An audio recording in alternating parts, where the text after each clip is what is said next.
All right. Thank you, Senator Killian.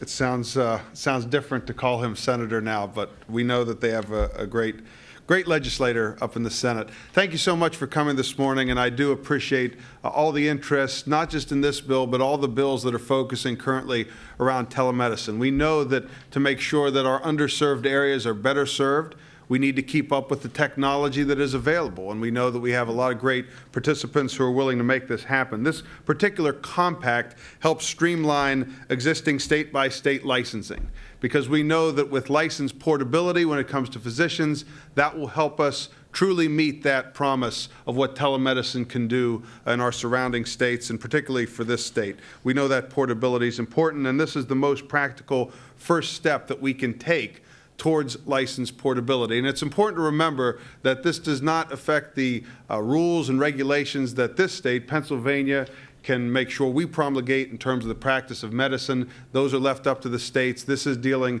with license portability, and we're pleased to be moving in this direction, because we know that innovations in telemedicine are helping to make healthcare more accessible, more convenient, more affordable, and once again, especially in underserved areas. And when we hear underserved areas, we think a lot of areas like mine, which are very rural, but it's also in very urban areas as well. This is not just one part of the state or one part of the country that we're looking at. We're truly looking at making sure that healthcare is simply more available and more affordable, more convenient for so many of our constituents. So thank you so much for the interest, and at this time introduce Senator Vogel.